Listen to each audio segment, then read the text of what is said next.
So it's Hello. noon, so we are going to start our webinar. Hi, everybody. Good afternoon, good morning, good evening, depending where you are joining us for this webinar today. My name is Daphnee Charles, and I am the Development Officer for HELP. I work in the AT office for HELP. I'm also a graduate from the program. I studied agroeconomics when I entered HELP in 2007, and I graduated in 2012.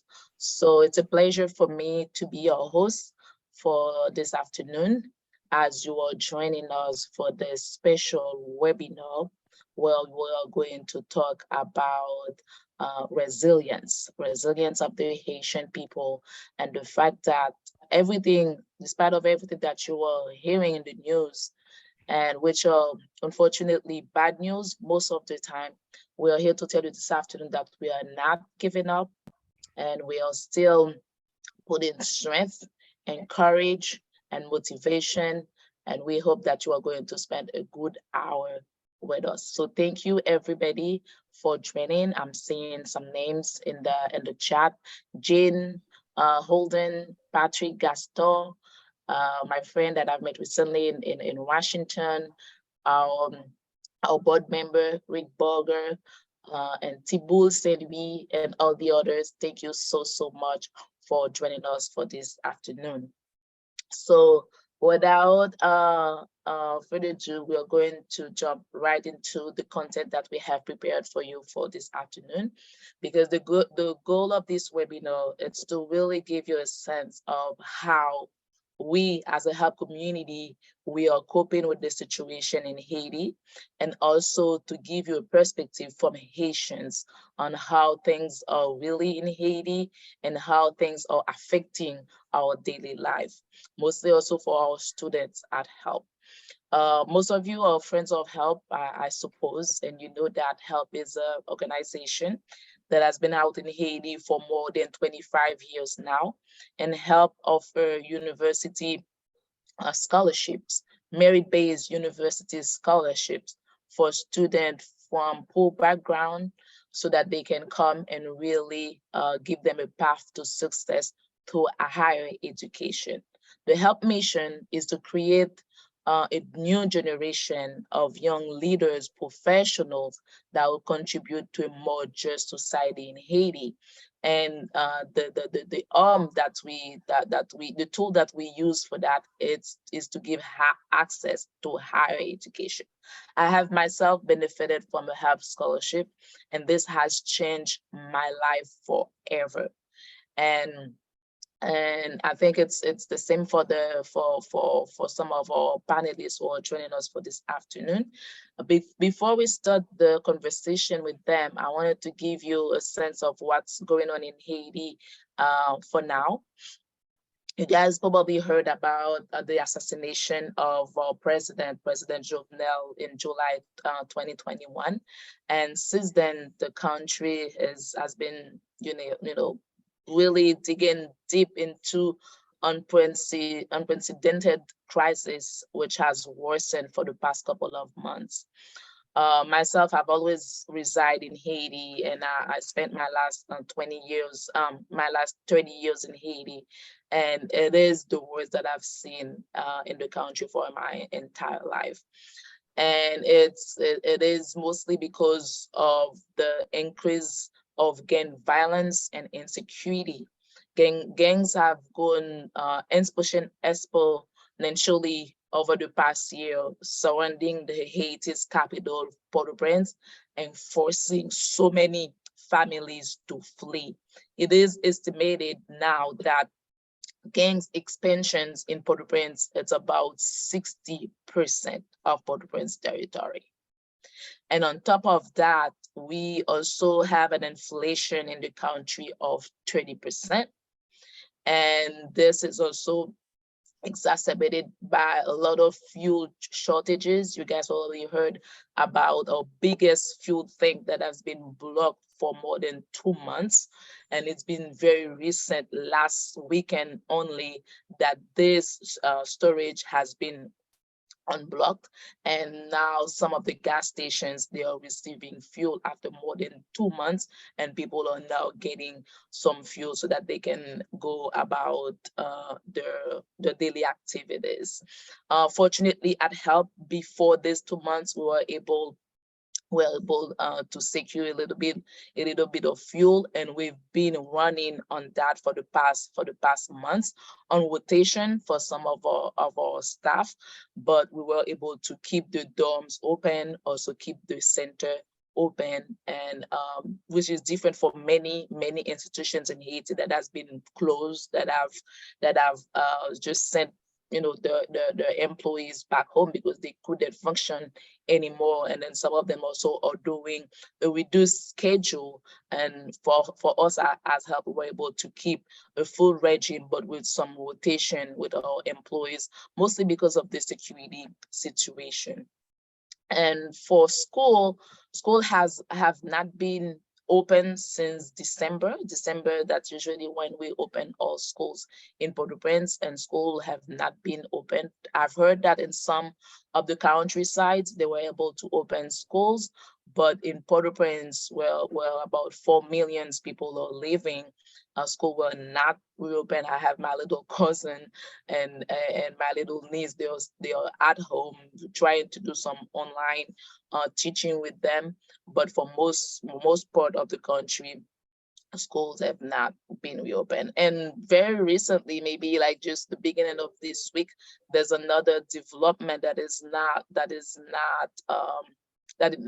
is not joyful.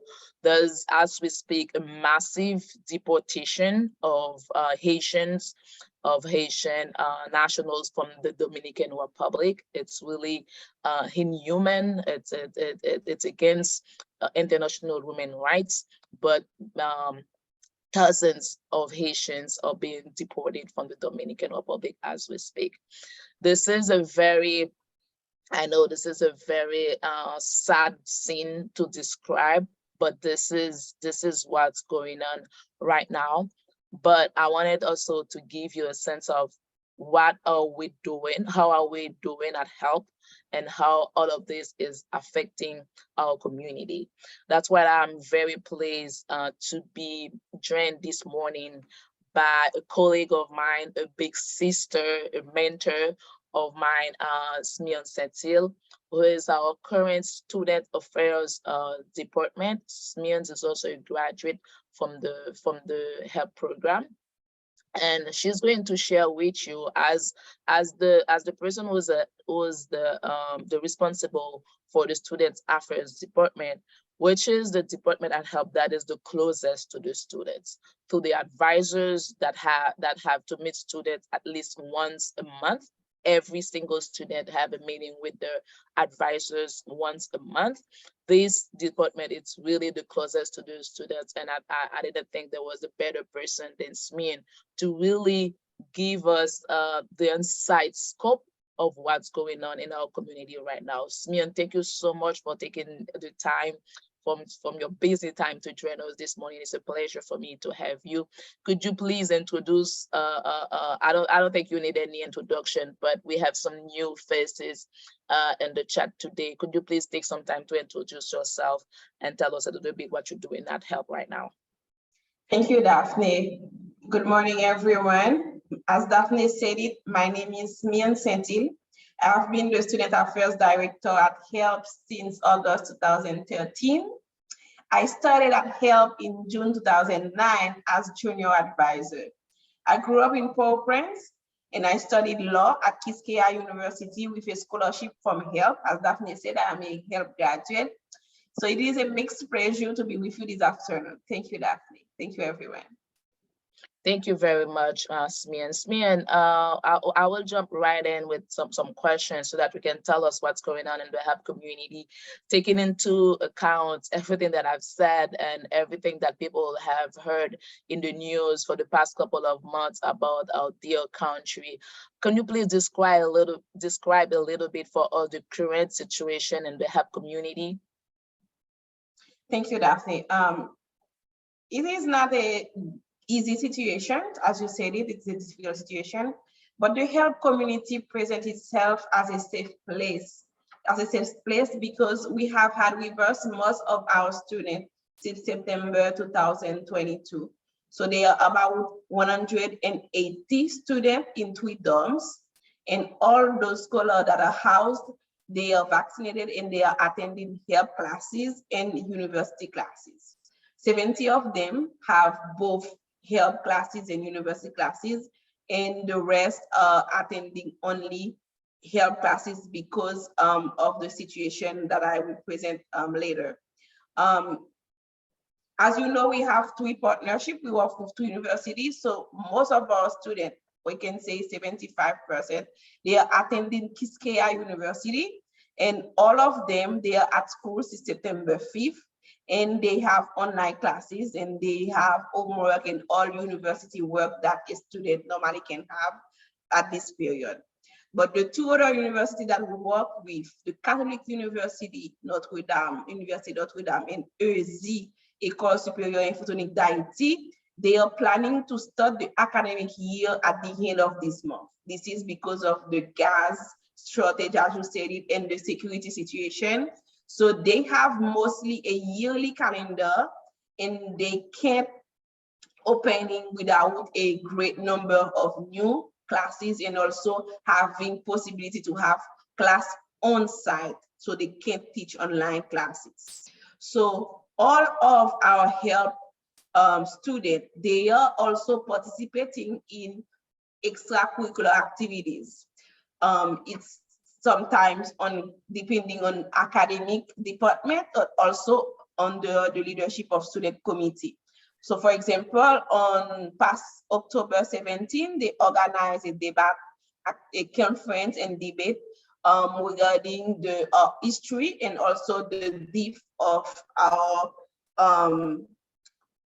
father founder, Jean Basile, just to have them with thinking, discussing, and see how they can bring idea together to have a different result when they will be the leaders soon in this country. Though also they organize themselves with other recreational activities within the dormitories, because of this situation, students can't leave every weekend to see their family and to have family time. So they are mostly at the dorm, and they try to organize themselves to have recreational activities and all the activities that can keep them together and also reflecting about the situation. So on our side, we are doing our best to give them advice, rules, and special rules because of the situation, to avoid them becoming a victim of this ongoing insecurity. This is what I can tell about the community. Thank you. That is a very good, well-rounded answer to really give us a sense of what students are doing and how they are coping with this situation. But I'm also guessing, Smeon, that with situation like this kind of require additional support for student and staff. Could you speak a little bit about that, on how help is adjusting to give the kind of support that staff and students are needed right now? Yeah, as you said it in your introduction, this is a difficult time, and some enterprise, they have to close their door because of they don't have possibility to work, but they help. Sure, because of the presence of the students and the fact that they have classes, we try to stay open, and also we try also to accommodate staff and students. So we did several special arrangements to keep employee and student in a safe way, that they can continue their work and being productive while practicing safety measure. First measure that we have work rotation. So our staff in Haiti, we didn't work 5 days a week. We work 3 days a week in person at the office, and we have 2 days remotely. That helped them also manage the money to pay for the transportation too, because of the gas shortage. We also changed our daily schedule to adjust to the daylight saving time. So by now, once it's 5 p.m., it's almost dark. So staff leave the office earlier just to be home in a safety period. Employee together, they did caravan, so they don't leave the office one by one. So we tried to be together and doing employee caravan. For the student, we also organized, for the first year student, we organized in September, 2 days of psychotherapy, activity that they can help them understand that the situation that they are facing and how they can manage the stress and all the complications that can generate by the situation. We also in process to organize 2 days activities for the second year and up students so they can have space and time to express themselves and to see where they can find support, profound support to help them manage the situation. Advisors also, we start this year having them working in the dorm, so they also have office time, and also they move themselves to be at the dorm to see the student and to help them in case that they need that.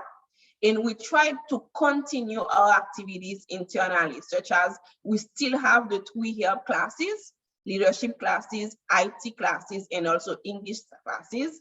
Depending on the schedule, we have it on face-to-face, and some, if it's lately in the day, they have it online. So this is what we are doing to keep students on activities and also protect our employee face as they are facing this situation. Wow, it is. It's just listening about it. It's a little bit tiring that to really see all the dots that you guys have to put together, connect together, so that we can continue. But it's also a great work. It's this needs to be commended, like the staff, the leadership team, yeah, our director Gary DeLise and everybody else in the leadership team. It's really like a day-to-day adjustment that you have to do, and I'd help within our staff. We even have a WhatsApp group.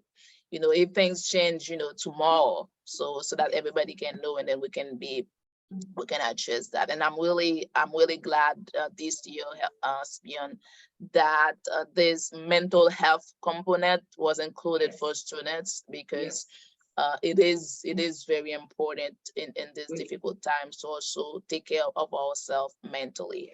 But Smion, I know it's a lot of adjustment and it's a lot of effort that you guys are putting, but I also know that always we have good news that help. Could you maybe share some of that, some of the good, maybe like one thing that has helped you, that had give you strength recently that happened in our community?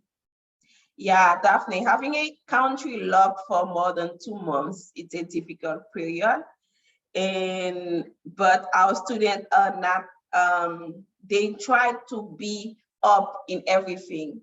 And one thing that really that I really appreciate and that happening in the community is that we have 2 finishing students who defend their final thesis in law, and they got at least 75%.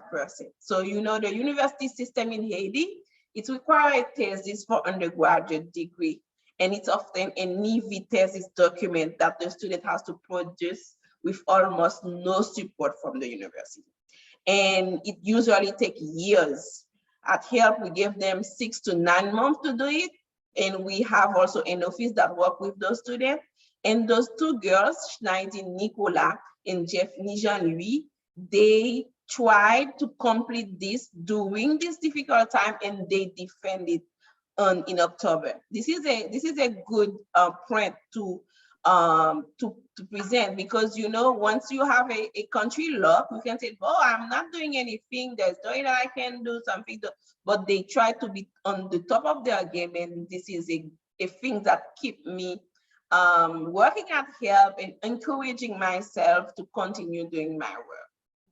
That's awesome. That's really good news. And I heard, I saw these stories in our newsletter, and I'm encouraging everybody who has not signed up for our newsletter to do that. I'm putting the website in the chat for you to click on it and to sign up for our newsletter, because these two women were in our most recent newsletters, and really some inspiring stories. You know, it's I did my thesis. I didn't have 75, and there was no lockdown, fuel shortages, so it's a very, very difficult task. And to really have 75% of the grade despite everything that is happening, that's very commendable. So thank you, Smean. I'll probably get back to you when we have some more questions. And I'm also inviting people who are listening, as you're listening to the stories, if you have any questions for me and for myself or for the students that I'm about to introduce, please put them in the Q&A box. If you go at the bottom of your Zoom screen, you will see a Q&A box. Please add your questions there, and in a little bit I'm going to take this question to ask our panelists and to answer them myself if they concern me. So thank you, Smean. But now let me talk to the students, because we cannot talk about help without students, and it's a great pleasure for me to welcome Berchie Gustave and Jean Guillaume, so that they can tell us a little bit about them, and also so that we can hear how they are coping with the situation. So as we say, ladies first, could we start with you, Berchie, to introduce yourself? Yes, thank you, Mrs. Charles. My name is Berchie Gustave. I am studying economics at Notre Dame University. I'm in my 4th year at HELP. Jean Basile Guilamme. Thanks.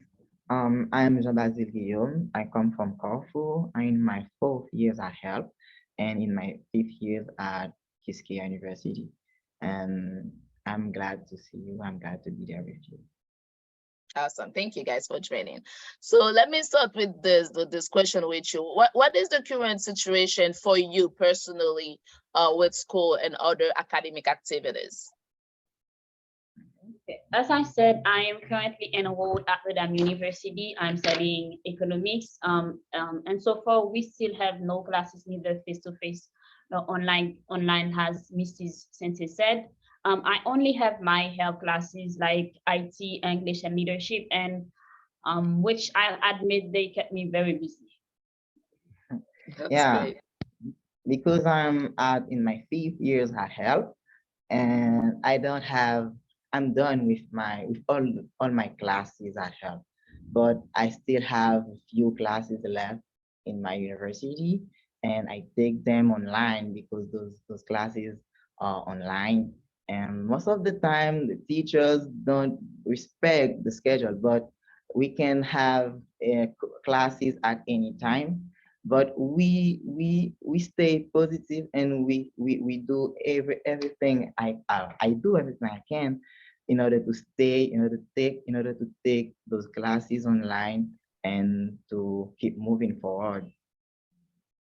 Awesome. Could you guys share a little bit what kind of activities that you do to keep you productive and motivated? Okay, for myself, I try to enjoy myself with my friends, which are on help dorms, and I set goals for month and for week. It depends, and I try to stay positive despite of the situation. Yeah. What about you, Guillaume? Yeah. I think that many things are stressing us out during these days. But through some activities, some social educational and cultural activities organized by the Help Student Committee, and also through the Advanced Club, the English Club, I think that we can stay positive. We can pass these days with some very, very interesting activities that keep our mind motivated, that give us strong, and that keep us motivated and give us some fun, and in order to take those times very, very, very, how can I say, in order to take those times in the higher um sorry, in order to take these this sorry, excuse In me. order to take this time, I think I'm guessing what you want to say, because in order to take this time to another level, because this this Another this time level, sometimes they exactly. can, they can quash us. They want to, to really keep us discouraged. But keeping yourself motivated can help us to think about this situation and see how we can have better days ahead. So To keep I our think mind I occupied, to keep exactly. our mind occupied and motivated, yeah, to get away Awesome. with those times, those difficult, those tough times. Yeah, thanks. Super. So and Smian talk about services. Could you guys maybe share what is your, as we go into to these difficult times, what is your favorite help service? I can say the first one is the dorms, because when we are in the dorm, we I have the feeling that everything is possible because we are together, we can be stronger together. And for these activities that we do together, we go out with those tough time, and we are really motivated. We can lean on each other, and we can support one each other. And the second one is the IT lab. I can say without the IT lab, um, it will be very difficult for us, because with those online classes, sometimes I can have classes in the evening. So when the IT lab give us the internet and the energy that we can take those classes online. That's Yeah, what awesome. about you? Yes, okay. For me, I go first for the stipend. We also have the advisors, and we have the classes that keep us motivated. And as Guillaume said, we have the dorms, because being together help us to overcome this difficult time that we are going through.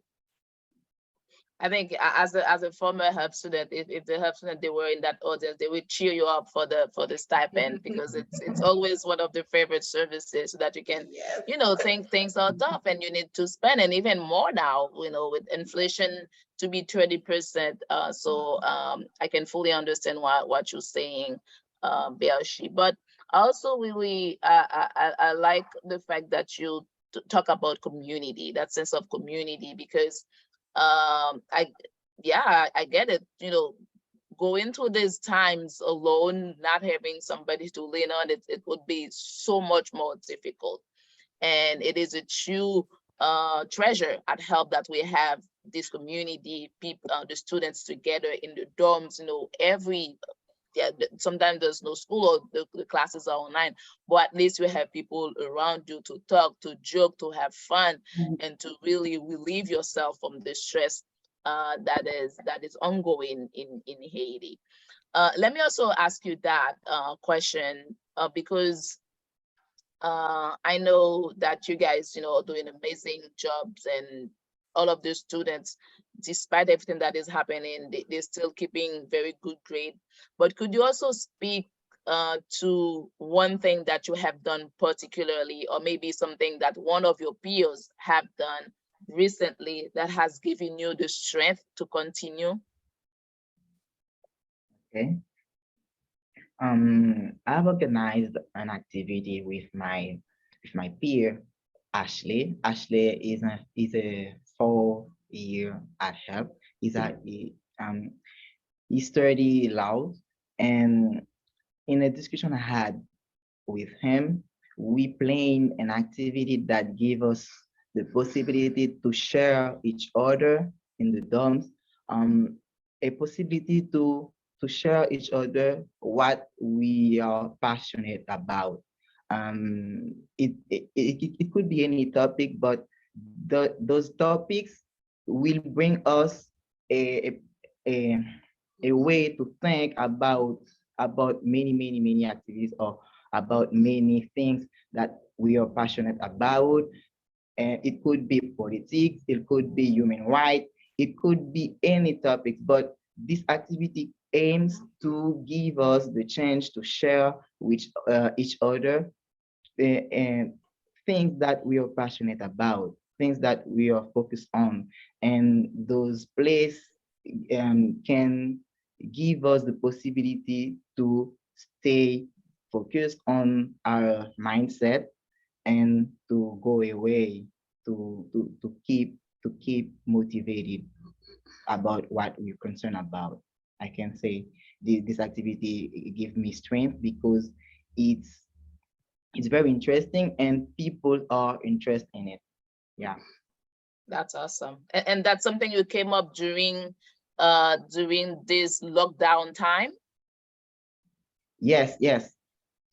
We playing it in during a conversation in the library, and we usually go to the library because it's a place that we can focus on some books and learn about them, read, and thought about the situation, and thought about the way that we can consider things, or the way that we can discuss. But um, it's only us, few of us, I can say, that go in that usually go in the library. So we plan this activity to give the chance to other people in the other dorms, to gather our ideas, to share our ideas, and to share something that we are passionate about, something that we are focused on during this time, without the stress, without the moment, okay, the climate of this moment. That's awesome. That's really good. Thank you for taking the lead on this initiative, Guillaume. What about you, Berchie? Okay, for me, Anything from you, of your peers, that have given you strength recently? yes, it was in an English class, and the teacher asked us to write down something, anything, in a limited time, and everyone was writing about his family, his friends. But one of my friends chose to write about the current situation in Haiti and how she wanted to change. So we immediately understood that, in spite of everything, there were a minority that remains positive about the situation and who believe that everything will be better all day. That's really thoughtful. That's very touching. And thank you for sharing that with us, Berchie. So one of the last questions that I have for you before I go to the chat and check up some of the questions for our audience, and I'm again asking everybody in the audience, if you have any questions. I'm already receiving 2 questions. If you have more questions, please go in the Q&A box, and you can ask us about anything, about help, about Haiti, and about the students, their life. So please feel free to ask us any questions that you may have in the Q&A box. And after this question, I'm going to take some of them. So the other question that I have for you, Berchie and Guillaume, is, are you hopeful for better days ahead for Haiti? And it is so. If it's so, what gives you hope? I can say that yes, yes, I'm hopeful because I have to be hopeful because I think that if I'm not hopeful, no one will be hopeful because I have to be this one who is hopeful. I'm also hopeful because I think that I represent this hope that Haiti needs, and I must work so everyone can understand that we have this hope that we want to see in Haiti. Yeah. Yesterday I discussed about yesterday I discussed with a classmate that are not a fellow at help. He's in Kiskeya University. So in my discussion, I I noticed that he leaned on me because he saw that in my place, if I can, if I have no choice, I have no choice to be, okay, I have to be hopeful because he leans on me because he knows that if I can't be hopeful, either him or the other people couldn't, because I think that we have to be hopeful. The reason why is some people don't have what we have, and they know that we can do something for them and do something for the community. And if we don't have this hope to share them, it wouldn't work, because sometimes we have to be hopeful, not for themselves, not for ourselves, but for the other people. So I can say that this situation give us enough reason to be hopeful, because we have to share this hope with others. I'll snap to that. Yeah, it is. It is because you guys are right, because we receive so many privileges and people are counting on us, and it's not the time to give up. When things are really bad, that's when we need to muscles up, and then to really show people that there's a way that a better future is coming, and it's up to us, because other people do not have, many people do not have the possibilities that we have, and they're counting on us. And if we are just discouraged, what are we telling them? You know, it will be like a whole community, a whole country being discouraged. And I'm really happy to see that I'm not alone, you know, I'm not the only one. Wow. And I'm really happy to know that I have colleagues, that I have you around me that understand the responsibility that we have, and also taking that responsibility to say we are the leaders, and we are hoping things will be better, and we are also working for things to get better. We have plans, we've studied already in our little community and the help, and with what we're doing, we are already working for things to get better, because we know things will get better.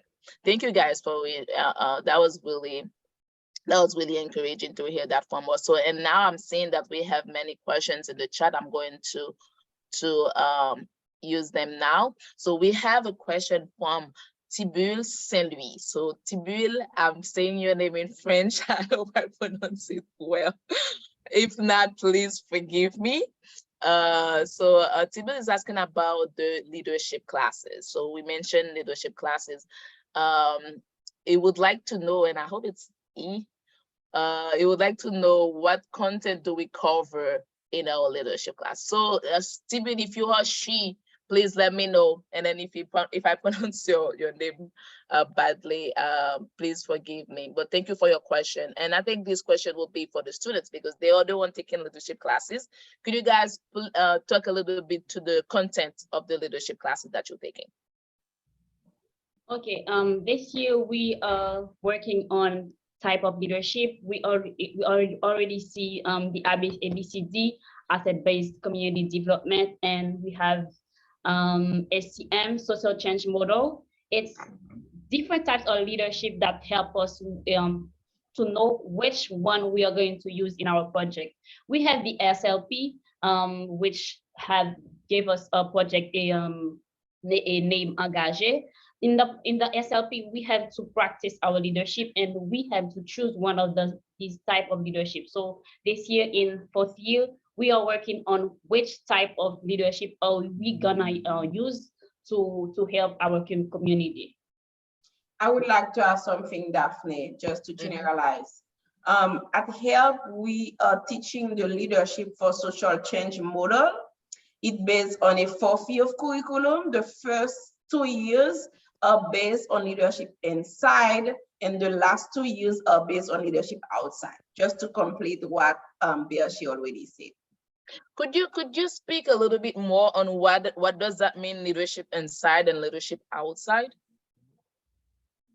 For the first 2 years, for leadership inside, students are learning more about themselves. Guillaume and Berchie can add more if I'm wrong. So they are more about themselves, their identity, knowing yourself before you want to go to lead someone else outside of. So knowing your strengths, knowing your weaknesses, and knowing how you can face them and work about them and being improve yourself.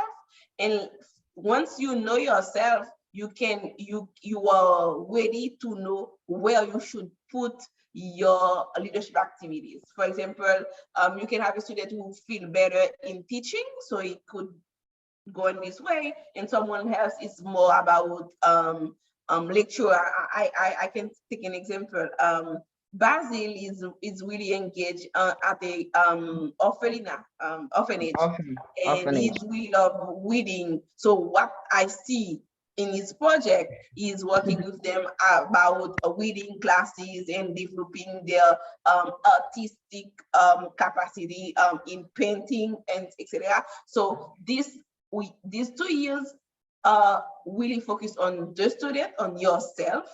So it's leadership inside. And once you are completing those 2 years, you are ready to work with others. And so you are learning leadership outside.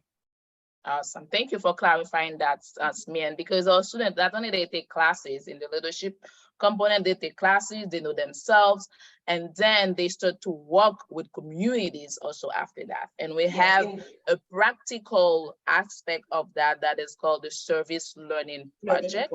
Exactly. Where students, they go outside in community and they implement projects. For example, I know that students, they work in Cité Soleil. You guys know about Cité Soleil, which is a very disadvantaged neighborhood. And then there they do literacy training for students. Yes. They do tutoring classes for students that are going to pass official exams. Some others, they do environmental projects. So it's really a way not only to, first of all, to understand yourself, to see what you can do, what you can bring to a community, but to really start applying that knowledge. And most of them, after, when they graduate, they start initiative. That is why our alumni have started more than 30 initiatives around the country.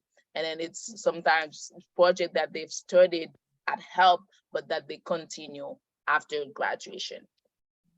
Talking about graduation, I have another question from our board member, Rick Borger. Thank you, Rick, for joining us again today. Rick said that he's always interested to know, what do you plan to do after graduation? So this question is for Berchie and Jean Basile. You can go first. Thank you for the question.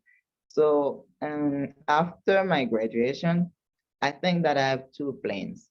The first one is to pursue my studies, and the second one is to continue with my leadership program, my leadership project, and in Engagé.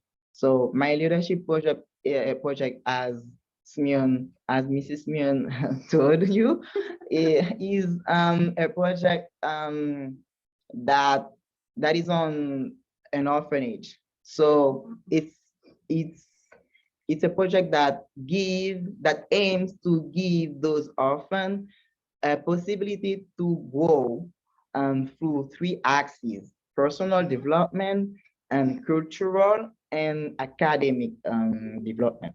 So in this project, we do some activities in order to give those orphans a way to think about their power, about their identity, in order to change their mindset. Because most of the times during those tough times, they are very affected because the orphanage doesn't give them enough possibility to think to think about their power, their personality, and to give them a way to grow in this case. So we try to do something with their talents, with their potential, and we try to do some activities in order to um, take them, to give them the possibility to be productive and by themselves. We use the leadership ABCD. That means that we gather some resources in the orphanage. So, and with them, we use them in order to create some products, some many activities. Um, we already have organized 3 activities. Um, last The last one is a summer camp. This summer camp give them the possibility to create through some activities like painting and singing, and in order to show their talents. Okay, it's these activities. But I can say that we have how can I say that we have done a lot of progress with them, and I'm thankful for that. And I want to pursue that project. I want to give them a physical place in order to study and develop themselves personally, academically, and culturally. So that's the goal, and I want to attain this goal. Awesome. After Thank you. That's a very great goal, Guillaume. Berchie, what about you? What do you want to do after graduation? Okay, I can say that I will first find a good job because for my family to get Of them out course. the difficult time that I know that they are going through. And thanks to the help leadership, I am working on a project in SLP in Project Capstone, which on plagiarism, because me and 3 of my peers want to fight plagiarism in Haiti, and we think that if we can fight plagiarism in Haiti in school and university, we can try to fight corruption, because which is one of the most problem in Haiti. So we are going to continue our project. We almost did two sessions in one university last year. We wanted to continue this year, but because of the situation of Haiti, the administration think that it would be better if we just stop and continue it next session. So I will continue to work on this project and try to work on climate change, because I'm passionate about climate change. Awesome. We're looking at the plagiarism and climate change activists. That's awesome. So thank you for sharing that. We have other questions. Okay. Okay, I have a question from Samuel Kono for Jean Basile. Jean Basile, how did you discover your passion for working with orphans? I think that it's from my younger age. I can say that in my I think okay. I remember that I'm going I go with a community with children, and I don't know if you heard about Communauté de l'Arche. Communauté de l'Arche is a community that gathers some people with disease, mental or physical disease, and in order to serve them in a way. So I'm grown in this case, so it's natural for me to work with children and with those kind of people, with those kind of climates. So at Help, I discovered this orphanage through an activity that organized by my elder student, those students in the higher grade with me than me. I participate in this activity, and after I learn about this this orphanage, and since here I continue to work with them, and I continue to do some activities with them. It's I can say for me it's a pleasure and a privilege for me to give my service in this way, because I think that they really need people who can serve them like this. So it's a pleasure for me to do that. That's awesome. Thank you, Guillaume, for sharing that. I have another question, and our time also is coming to an end. But I would like to ask this last question.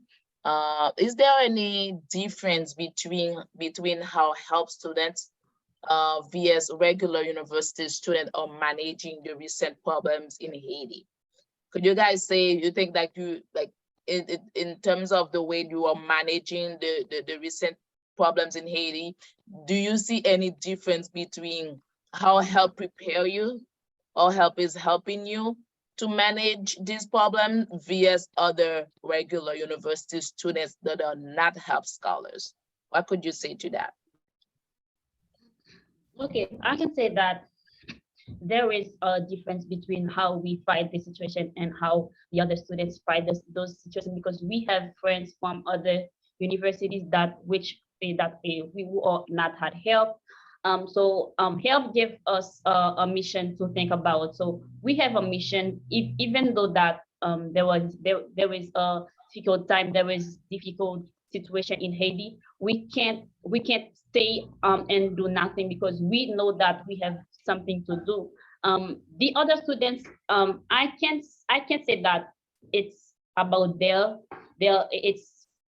bad, but the situation make them think about how to get away from the country. But we can't think about that, because help the community believe the community trust in our capacity, in our leadership. So we can't think about how to get away, but how to stay and try to change for others who will come. Yeah, I can say there's a there's a large difference between us and them, and because at Help we through those leadership classes we can learn about some values, some we prepared Help prepared our mindset um, in order to face so many kind of difficulties, and this possibility is given to us in order to face those times, and in order to give some solution, in order to propose, in order to create solution for those problems, and in order to take our mindset positive in those tough times.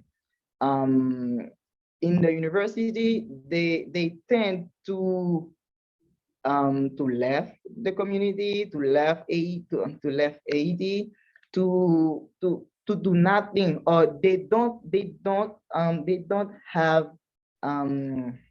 they don't tend to try to gather some resources in order to fix the problem, or they usually talk about the problem, but they don't have this mindset to, okay, let gather our resources, our potential, and what we can do with this situation. So at HELP, we have a community. We have some values that we are practicing that give us this possibility to think outside the box. Okay, in order to say, okay, there is a problem. What can we do? Okay, to fix them, or what can we do to get away with them? I think that it's a difference between us and them, and that what I want to do is to sensible, how can I say, Raise to, awareness. yeah, yeah, Mhm. I can, yeah, to give them or to share with them This sense of a self community. awareness, yeah, Yes. exactly. So we can, because the change that we want to see in AD won't come with only us. Okay, it with all all of us, and we can influence others, and we can use them in order to give a solution together, in order to give in order to put their participation in the development or in the solution of the problem. Awesome. Thank you very much. And there's something you said that I really like. It said that help. They gave us this opportunity so that we can bring change. We can fix problems. This Yeah. opportunity was not given to us to leave when things are tough. So I think that was a key element in your answer to remember. So and I have a question, the last question from one of our attendees. That's an anonymous attendee, and she's saying to that same subject. That is a very sensitive subject, talking about people who lives and people who do not live. And that anonymous attendee is saying that other ways that we can inspire non-students to join you in thinking about solutions other than immigration. Because if we are the only one that are staying in the country, there's not much of a country, because it's very small. We're about 300 graduates now, and about 180 students for now. It's very small to build a whole country, or to take care of a country of 12 million people. And to give an answer to that, I would say that one thing that we've been doing very recently, and that's something that has came up very often in our conversation, it's how to expand the opportunities that we are giving to help students to much more people, to many people. Because yeah, as Min said, like it sometimes it could feel that we are in a safe space. We are in a little bubble, and then we have all the resources where we have problem, we have people that can help us think about solutions. But when you look at outside of this bubble, there's also a lot to do. But unfortunately, at HELP, even though we have a great model that has proven itself, we do not have the capacity to do everything, or even in that small area of giving access to higher education, we cannot even give that access at its most potential possible. What I mean is, we received this year, we received 280 applicants, and all of them, they have a straight A, but we are only able to take 58. And listen, that was the biggest class that we have ever taken at HELP. And all of these other 100 200, more than 200 that we didn't take, they qualified, but we do not have the resources. But what we also understand, we also need to make the table as larger as possible. So that's why now you will see that even on our social media, we have meetings that are not only reserved for our help student, for our little community, but we expand that to the public. And then the student, they do different activities and they invite also their classmates who are not help graduates to also participate in that. Now also know help graduates who have studied initiative, but which aspect that are very close to what help offers. I know, for example, Active was created at help, and Active is giving training, curriculum vitae training, and also smoke simulations and other training to people that are not help graduates. So, and then this is how we understand it. It's by giving more opportunities to these deserving students, you can create the leaders that will bring some of the change that we are not able to make as a educational NGO working, strictly in higher education. But we do the best that we can to work with our students so that they can, while they are students, they can still work with other classmates, but also that our graduate can also expand the opportunities that they are receiving. I hope this gives you a little bit of insights about the question that you asked, but this also speaks to why we need more resources for an organization like HELP. It's really we're part of what we are doing. Taking in 50 students every year, but we could do so much more. The model has proven itself, and what we needed is more resources. And this is why we're happy that you guys are here listening, understanding, but also would like for you to become an ambassador, to speak about people that you know, to reach out to us if you know how you can help us, how you can connect us with more resources so that we can create more Daphnes, more Smions, more Berchies, more Guillaumes, because the demand is very, very, very great. And the only thing that is keeping us to reach higher success is resources. Yeah. So at this time, it's already 1:02. So I will just leave it that as a conclusion. What I'm also thanking everyone for taking this time to listen about our stories. Thank you, Smian, for participating with me. Thank you, Berchie, and thank you, Guillaume, for all of the good insights and stories that you've shared with us. And thank you, all of you who have joined us in the Zoom chat. And as I said, I will leave my email in the chat right now. Please copy paste it if you would like to learn more about the program, or if you would like to ask questions, or just we would like to chat with us to know more about help. Please do so. I just put my email in the chat right now. So thank you everybody for joining us. I hope I will see you in another webinar. I hope you have a very great afternoon. Thank you everybody. Bye-bye. Thank you, Daphnee. Bye-bye. Bye. Bye. Thank you, all of us.